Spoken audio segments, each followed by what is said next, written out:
Turkey has long offered residence to people who buy real estate there, and now they offer citizenship as well for folks investing 400,000 US dollars or more. Today I'm going to share with you the actual results of my property investment in Istanbul.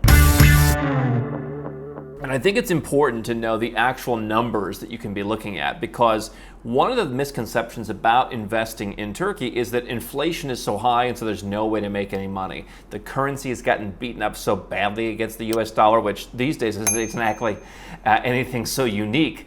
But hey, like, how do you make any money? And the reality is, if you look around different neighborhoods in Istanbul, which in my opinion is the one place you should be buying if you want to get real estate in Turkey for an investment purpose, if you want to hold on to any value and you aren't just buying it for lifestyle, you want to buy in Istanbul, and you want to buy in the right neighborhoods in Istanbul. If you look at those neighborhoods, after inflation was priced in, after currency drops were priced in, you've seen 30%, in some very unique cases, like 70% returns on property in the last year or two. And so I'm going to walk you through my deal. You don't have to get residence or citizenship. I didn't necessarily do that, but I'm going to talk to you about the numbers and how you can use that. And so if it's your first time here, I'm Andrew Henderson. I'm the founder of Nomad Capitalist. We're a boutique consulting firm that helps 7- and 8-figure entrepreneurs and investors legally go where you're treated best. That includes lowering your taxes, getting second citizenship, and protecting your freedom internationally. So I started looking at property in Turkey for a couple of reasons back in 2020. One of the ideas was I have a number of team members, friends, colleagues who live in that part of the world that are frequently flying through Istanbul airport, that have business to do in Turkey. We have our own occasional business in Turkey. I fly through Turkey. I thought, what a great place to have to save money. And we've saved thousands of dollars just this year on people not getting hotels because they're staying in my 3-bedroom house. I found a property after looking at a whole bunch of them in the Nişantaşı neighborhood, which is kind of like the Upper East Side. There's basically the Rodeo Drive, or the 5th Avenue of Istanbul runs through this Nişantaşı neighborhood. And so I bought a property in December of 2020 for 2.2 million Turkish lira. At the time, that was about 278,000 US dollars. The exchange rate had gotten stronger against the US dollar, so it got down to like 7.8, 7.9. However, what I had been doing was stockpiling some lira. You can do that with services like Wise. It's easier than ever, where you basically take your euros, take your dollars, take whatever, send them to Wise in your own personal account, and then you can transfer them to different currencies, so you can hold them in different currencies. It's not as effective if you want to send the money to other countries. So for example, I hold Thai baht in there. I'm building up a Thai baht position, and yet I can't send that to my Thai baht account in Singapore. It generally has to be sent to the country. So as long as you can document, if you're looking for citizenship, that the money is coming from you and you're sending it into your own personal account, which we'll need to open to fund the account. You don't send the money from your foreign account directly to the buyer, or the seller rather. You need to have your own personal account in Turkey. So you can generally stockpile lira or another currency when it gets particularly weak, and then you can deploy that into your own personal account in the country where the investment is, and then you can push that money over later. And so I was able to save a couple $1,000s by buying when it was like 8.1, and then I ended up closing at 7.9. And I learned my lesson from not doing that in Malaysia. When I bought my first property in Malaysia, I bought at the lowest level in 10 years, and then when it came time to close, 80% of the money got paid at a worse rate. And so I learned that lesson. Anyway, paid 2.2 million Turkish lira, $278,000. I renovated it.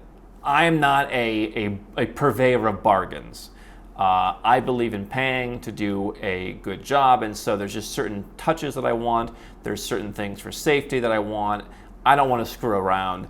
So I invested 550,000 Turkish lira, which came at about $41,000. That did include, at a certain point we stopped counting some art and furnishings, but that did include certain furnishings, and that did include certain kind of household fixtures. So, you put a cabinet to put your towels in the bathroom. I will generally, because I like things to kind of fit well, have some of that stuff custom made. I will say the renovations in Istanbul were relatively straightforward. They were relatively fast, some of the fastest that I've seen. My favorite renovation person of all time is actually in Bogota. The extreme level of detail you'll get from certain Colombians and certain people in that part of the world. I love my guy in Colombia. But speed in Istanbul was good. There were some things I wish would have been done a little bit better, but such is the challenge of being an absentee renovator. So I gave them the design, they executed it, took a matter of months, and it cost me $41,000, which again included some furnishings, some fixtures, some stuff like that. And so I'm in it for, at that point, I went to public school, 319,000 US dollars. And so I did this because I thought, let me test out in 2020 if someone wants to do this to get citizenship, what's the property they're going to buy? The property that I bought initially appraised at a lower number than was needed, because what happens is you have to buy, it used to be 250,000 US dollars in the Turkish Lira equivalent, and so you want to give yourself a little wiggle room because exchange rates can fluctuate while you're going from buying the property to getting the conformity certificate. But also, the appraisal has to come in. And so this is the same thing in Georgia, for example, except in Turkey, the numbers are often further off. So in Georgia, you might buy a property for 103,000 to get it to appraise at 100,000. These are not countries where you simply put the money in, because I think they figure there's room for shenanigans, and they understand there's plenty of shenanigans going on where people will just buy for 250 and some will be giving them an envelope for 150. So you have to get the appraisal done. And so ultimately, we were able to get the appraisal to where it would need to be if you wanted to get citizenship.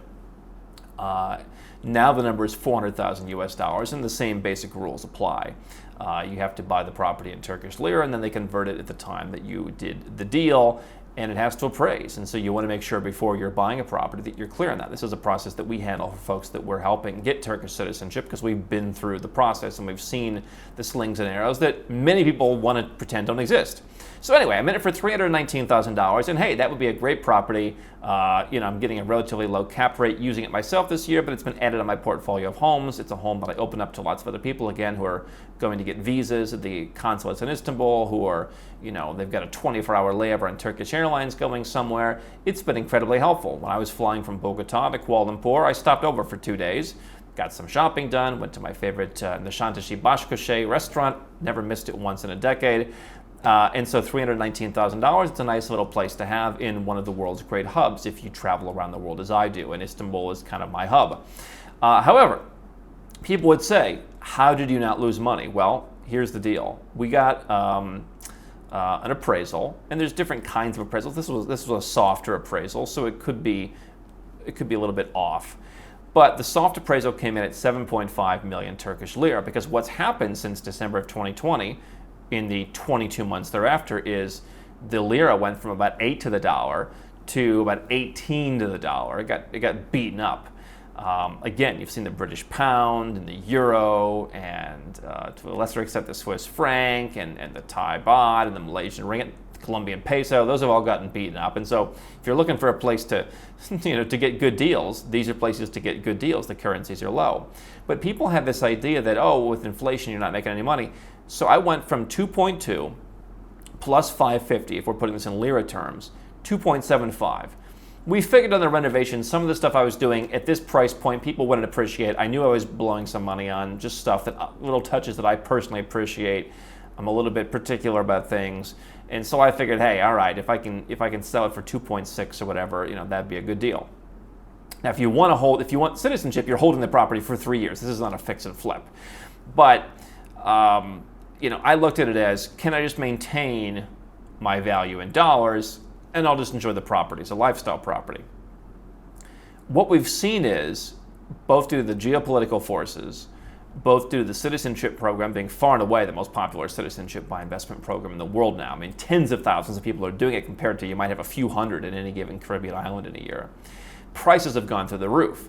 And so people are looking for hard assets. And if you're buying in the right neighborhoods, and if you're buying in secondhand supply, which is very hard to come by these days, we're finding it for folks, but we're putting in a lot of effort to find good secondhand properties, you will at least, in many cases, I'm not making a promise of an investment return, but in many cases you will keep pace with the dollar.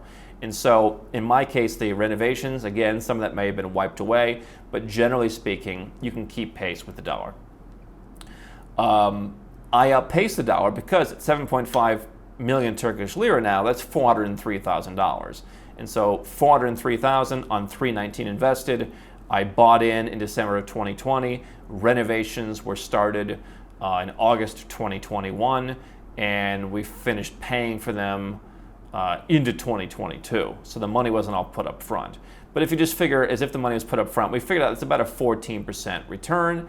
Plus, again, saved about $6,000 in the last 10 months since the renovations were finished enough to where somebody could go and spend time there.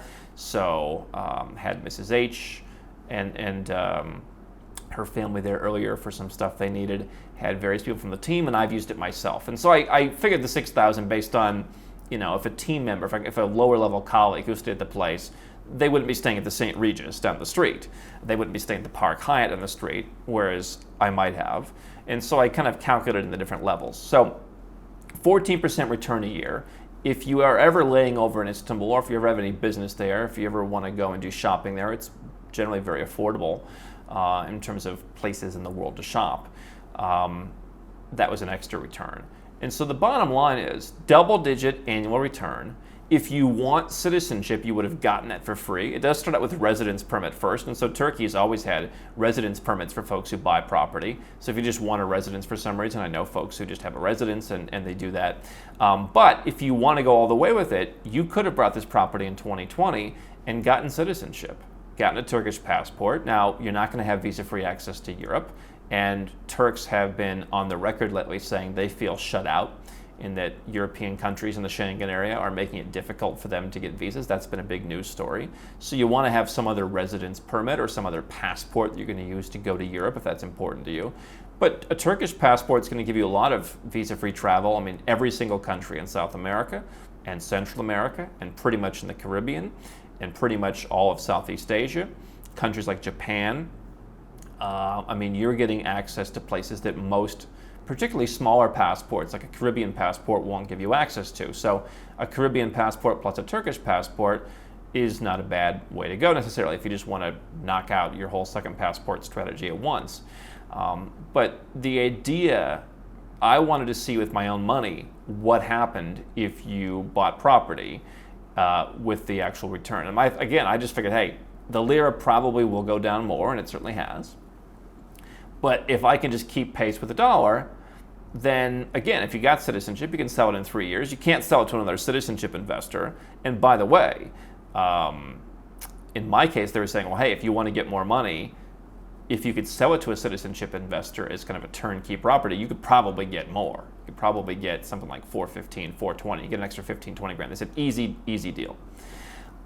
So to everyone who's concerned about the situation in Turkey economically, there are still opportunities. Now, if you're just buying some condo in a 50-story building that they're selling you at the airport, you're going to lose 70% of your money in many cases, and we've seen that.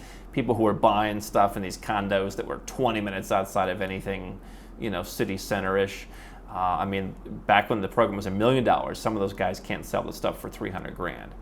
And so that's the challenge of getting into real estate, especially in the Caribbean real estate. If they lowered the price, who are you going to sell it to? The deal with Turkish citizenship by investment is you can't resell it to another citizenship investor. And so you need to buy a property that can actually resell on its own merits.